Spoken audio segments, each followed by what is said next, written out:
Jadi cermin pada masa Jawa kuno itu bukan menggunakan bahan silika atau menggunakan kaca, tapi menggunakan logam yang dipoles atau di slab gitu ya, sangat sangat halus sehingga tidak ada pori-porinya dan bisa memantulkan wajah kita.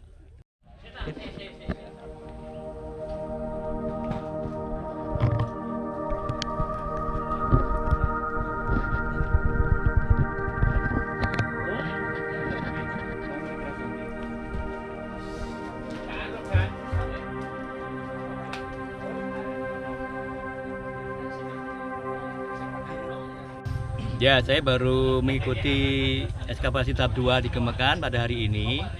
Dan beruntung karena pada hari ini ada teman-teman yang baru dan menarik sekali.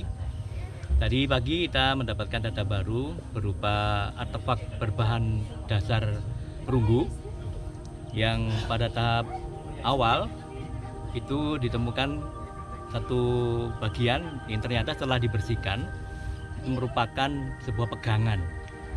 Pegangan itu dalam bahasa Jawanya apa? Gagang ya? Iya, gagang. Nah, tapi bukan gagang untuk senjata. Ini pegangan, dan yang menarik sekali karena pegangan itu ternyata tidak polos. Tapi dia mempunyai ornamen. Ornamennya mengarah kepada sosok yang tampak seperti kepala gajah, ada belalainya, kemudian duduknya seperti Ganesha. Jadi mungkin Ganesha mungkin ya.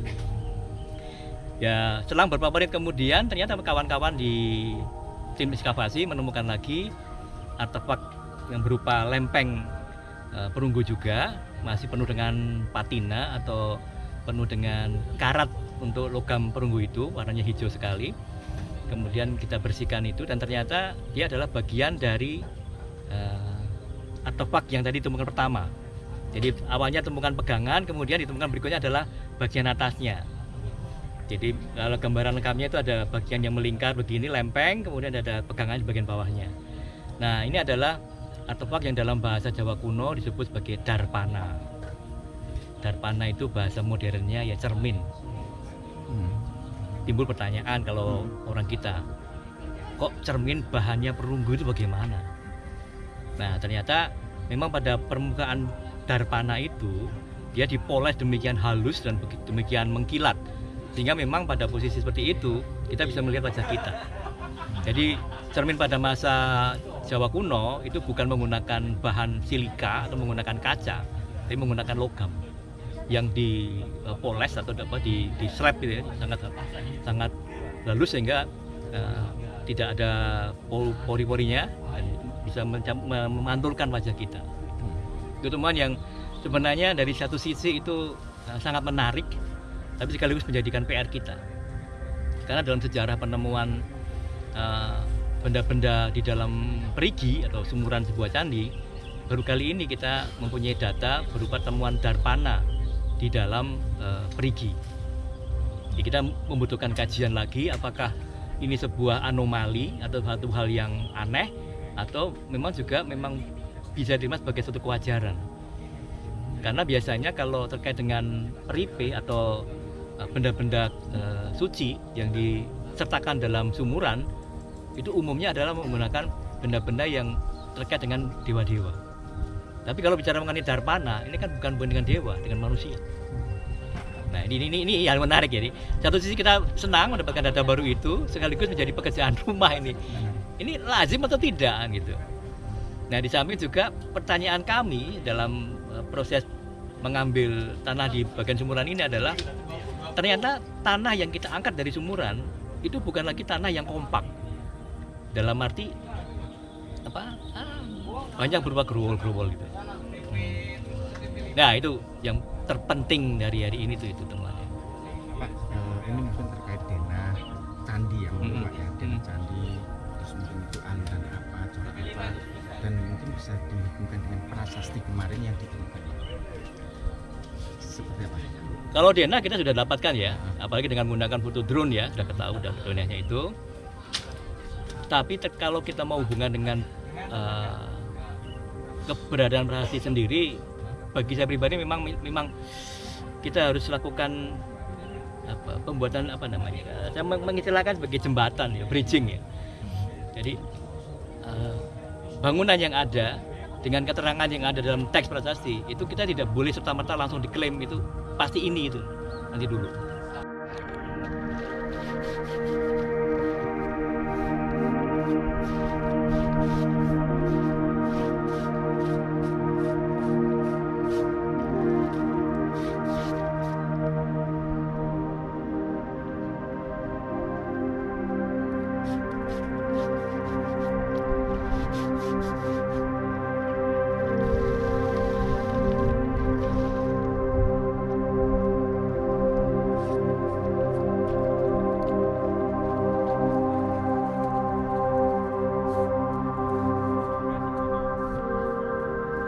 Ditemukan sudut-sudut dari pagarnya.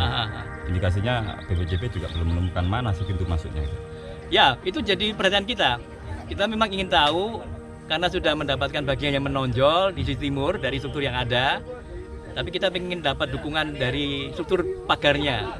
Apakah memang sesuai dengan apa yang ada di struktur utamanya itu di sisi timur atau tidak? Karena dengan adanya penemuan pagar itu nanti memberi kita informasi. Pagar itu ada berapa lapis, kemudian arah jamaah itu kalau mau datang ke sini dari mana itu kita perlu cari itu. Sejauh ini memang belum ketemu itu. Walaupun sejauh timur jauh kita coba buka tapi belum mendapatkan gejala untuk umumnya kalau dalam konteks sumuran memang intinya adalah untuk menempatkan peripih ya. Peripih atau benda-benda sakral yang disertakan pada awal pembangunan sebuah candi. Intinya itu. Jadi dari kajian dilakukan oleh para ahli arkeologi sejak dulu itu ya memang sumuran untuk itu.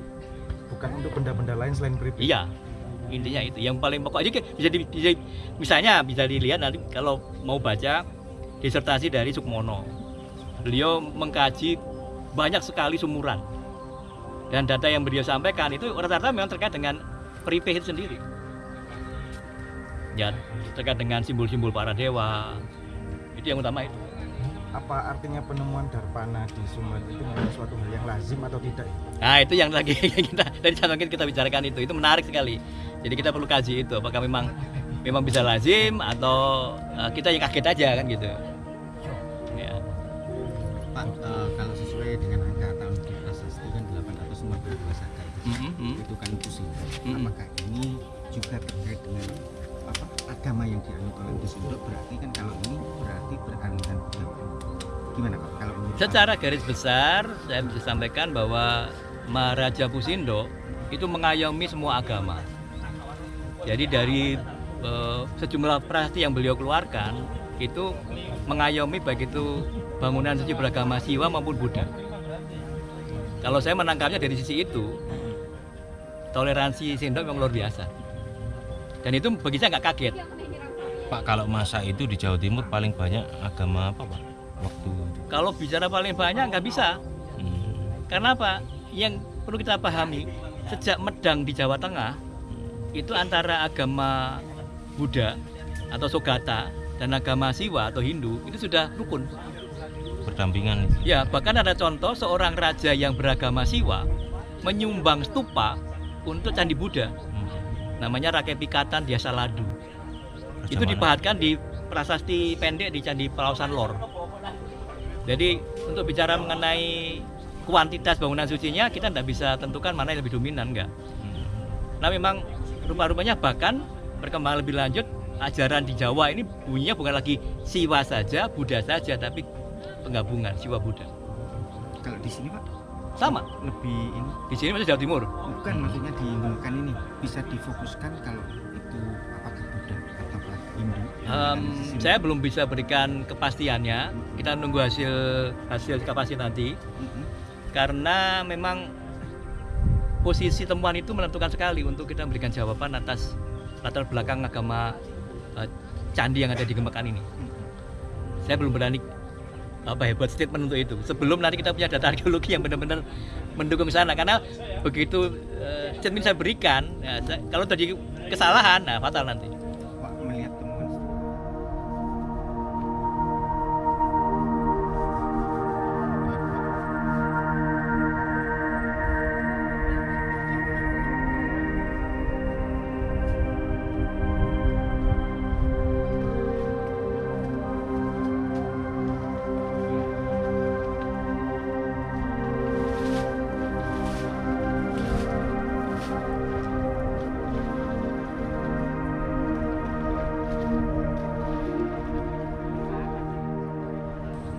Karena yang kita dapatkan tersisa bagian pondasi dan sedikit kaki.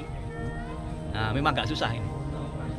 Berbeda kalau temuannya seperti Klinderjo, kemudian Batu Kucur atau bahkan Pandegong, itu kan ada dukungan data arkeologi yang lain seperti ada Yoni, ada Arca, itu lebih mudah kita membuat simpulan. Tapi kalau untuk ini memang nggak susah ini. Sisa yang kita dapatkan itu membuat kita harus mencari terobosan. Artefak apa yang bisa menjadi acuan kita untuk klaim latar belakang agamaannya. Nah, makanya dengan adanya temuan di sumuran itu harapannya itu nanti kita bisa ungkap itu.